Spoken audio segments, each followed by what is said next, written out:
For many years now, Montgomery has been known as the capital of dreams. These are very exciting times for us. We're on the verge of seeing our long-term dreams become a reality. And to be more specific, we're about to change the face and the direction of historic Lower Dexter Avenue. The city, along with the visionary dreams of new property owners, we're on our way to transforming Lower Dexter into a place for all of Montgomery to enjoy. Upon completion, Lower Dexter Avenue will offer new, exciting retail opportunities at the street level, along with residential loft apartments above. When that property is sold to owners, there is a development agreement. There's a contract where certain things have to be preserved. Some of the historical significance, some of the facades even have to be preserved. And so we think that we're getting the best of all the worlds. We're getting new and modernization inside, but we're keeping our history and we're preserving the great things that have happened in the past. Lower Dexter Avenue and Court Square are coming to life. Court Square is bustling again, and Lower Dexter is part of segments of the most historic buildings that stand in Montgomery are right there and are being rejuvenated, repurposed, and I am just tickled to death that this is happening because this area deserves the attention that it is now getting.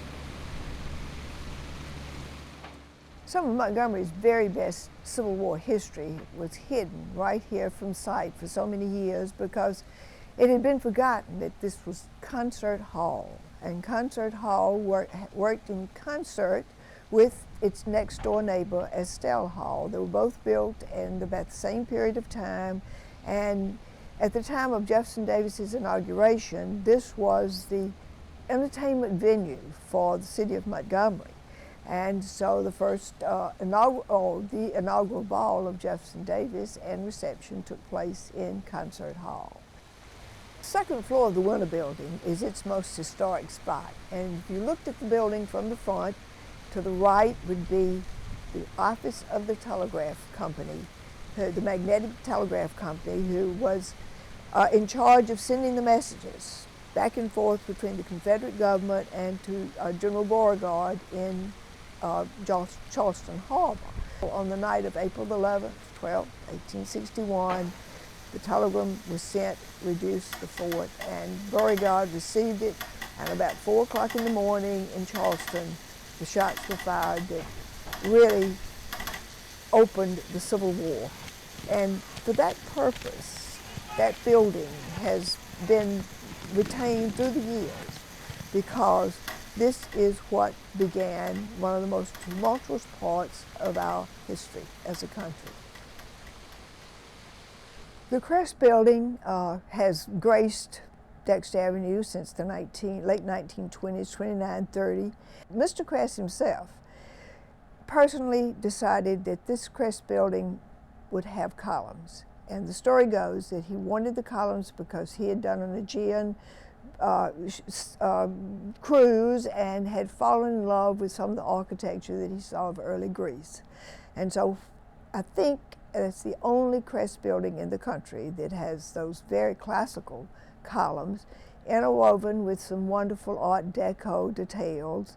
And when it opened, it became the favorite spot of all the children in Montgomery. Had wonderful toy counters, wonderful candy counters, and you could roam for an hour and come out with treasures for 5 cents and 10 cents. During the time that the Crest Building was in its prime, those early years, of course, segregation was the law of the land. And in the public buildings, there were accommodations made for blacks and whites, but separate, of course. And the water fountains, which will be significantly a part of the repurposed Crest Building, and restoration will play a major role in preserving the history of these buildings. And those water fountains have their old signage, white and colored. Certainly they are not to be observed in that manner, but white and colored. And it addresses segregation in so many different phases and so many different ways, emotionally, politically, and historically. the south side of the lower part of Dexter Avenue. That was a very important retail area from the very earliest days as the town began to develop. In order to maintain, hopefully, renters, the owners put some more modernized materials over some of the interesting details that we have now are able to see because they had been covered up. In the interior, there's a beautiful terrazzo floors and a staircase, a lovely, graceful, curving staircase from the mezzanine down to the ground floor.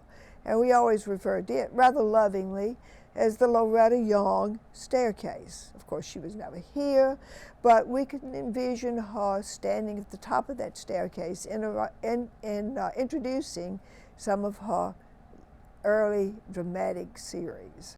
The Montgomery Fair Annex had its own special charm.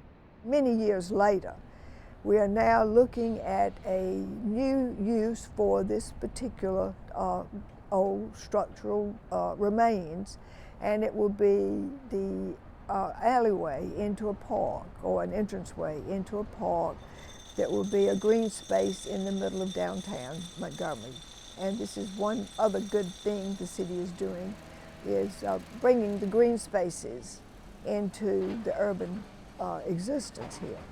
So it will have a 1930s appearance, and we think it's important for the buildings to carry out some of their own original purposes.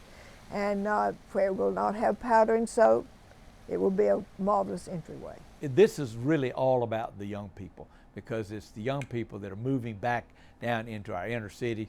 But some of the older people, including myself, might one of these days want to have a loft downtown. I see lots of my friends saying, you know, we ought to just try that.